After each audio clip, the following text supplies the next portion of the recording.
अस्सलाम वालेकुम। मैं डॉक्टर फ़रखंदा, एसोसिएट प्रोफेसर शोबा उर्दू।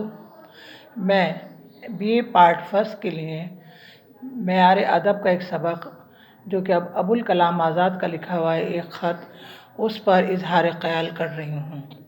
इससे कबल मैंने इसी सबक का एक इक़्तिबास पढ़ा था और उस इक़्तिबास का मैंने खुलासा किया था।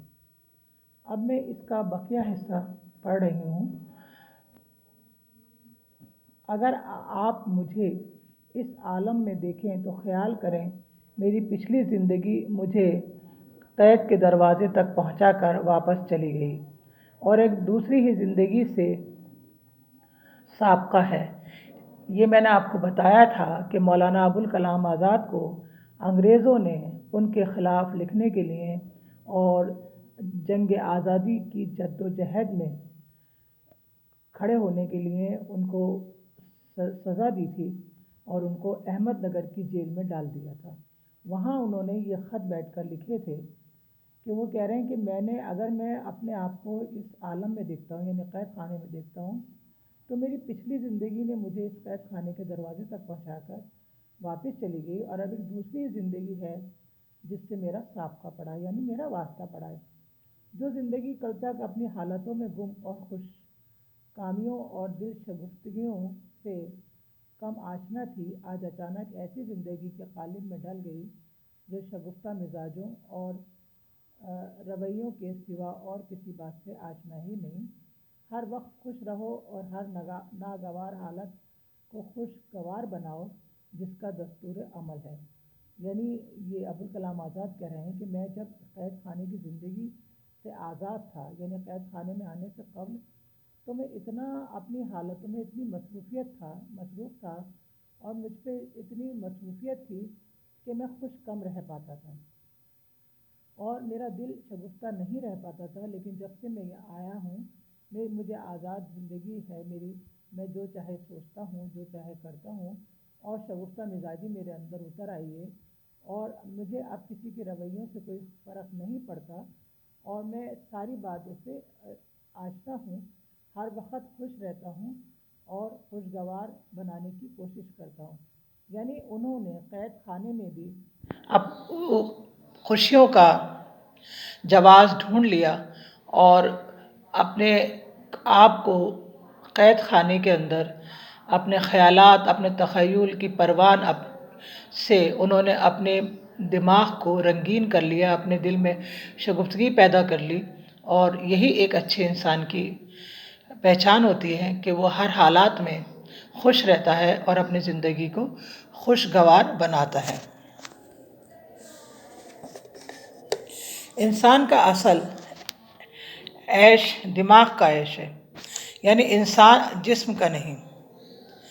ऐश व मुसर्रत की, यानी वो ये कहते हैं कि ऐश हमारे दिमाग की तरह है। यानी हमारा दिमाग अगर जिस तरफ चाहेगा वो सोचेगा कि ऐश तो असल में दिमाग का ही, यानी आपके आसपास इतनी खुशियाँ हैं, लेकिन अगर आपके दिमाग में सुकून नहीं है तो आपको वो खुशियाँ भी नागवार गुजरती हैं। तो वो ये कहते हैं कि असल ऐश तो दिमाग का ऐश है, जिस्म का नहीं। ऐश वहशत को शगुफ्तगी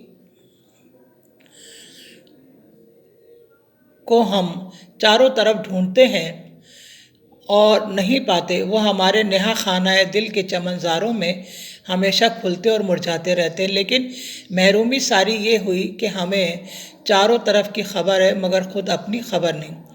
यानी वो ये कहते हैं कि हमारे आसपास सब कुछ होता है, शगुफ्तगी होती है, खुशियाँ होती हैं, लेकिन हम उनको ढूंढ नहीं पाते क्योंकि खुशी तो हमारे दिल के अंदर होती है। जब तक हमारा दिल उदास है तो हमारे आसपास कितना भी अच्छा माहौल हो, हमें उससे कोई फ़र्क नहीं पड़ता है कि हम अपने चमनज़ारों, यानी चमन कहते हैं बाग को, कि हमारे आसपास कितने भी चमन खिले हुए हों, हम गुलिस्ता हों, लेकिन हमारा दिल जब मुरझाया हुआ है तो हम उन चमनों से भी फ़ायदा नहीं उठा सकते।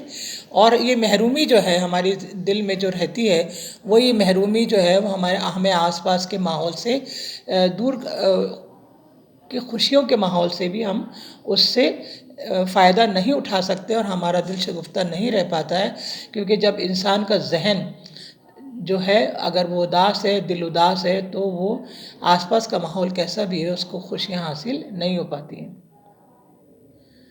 ہمیں چاروں طرف کی خبر ہوتی ہے مگر خود اپنی خبر نہیں ہوتی ہے۔ ایک شعر ہے ان کا کہ کہیں تجھ کو نہ پایا گرچہ ہم نے ایک جہاں ڈھونڈا، پھر آخر دل ہی میں پایا بغل ہی میں سے تو نکلا۔ وہ کہتے ہیں کہ اے خوشی، میں نے تجھے ہر جگہ ڈھونڈا لیکن وہ میں نے تجھے کہیں بھی نہیں پایا، اور جب ملا تو کہاں ملا؟ اپنے ہی دل میں ملا۔ یعنی یہ بغل میں، یعنی اتنے نزدیک ہی تھا۔ یہ خوشی جو تھی، یہ مسرت جو تھی، یہ شگفتگی جو تھی، یہ لطف جو تھا، وہ میرا اندر ہی تھا لیکن میں اس کو ڈھونڈ نہیں پایا۔ جنگل کے مور کو کبھی باغ و چمن کی جستجو نہیں ہوتی۔ جنگل کے مور کو کبھی باغ و چمن کی جستجو نہیں ہوئی، اس کا چمن خود اس کی بغل میں موجود رہتا ہے۔ جہاں کہیں اپنے پر کھول دے گا ایک چمنستان، وہ قلموں کھل جائے گا۔ یعنی جنگل کا مور جو ہے وہ اس کو کسی بھی باغ و چمن کی، یعنی وہ یہ نہیں چاہتا کہ آس پاس میری چمن ہو، گارڈن ہو، گلستہ ہو۔ اس کا جب دل خوش ہوتا ہے تو وہ اپنے پر کھول دیتا ہے اور ناچنے لگ جاتا ہے۔ یعنی اس کے دل کے اندر جب خوشی ہوتی ہے تو اس کی خوشی جو ہوتی ہے وہ مسرت میں تبدیل ہو جاتی ہے۔ اس کا بقیہ حصہ ہم اگلے لیکچر میں پڑھیں گے۔ اللہ حافظ۔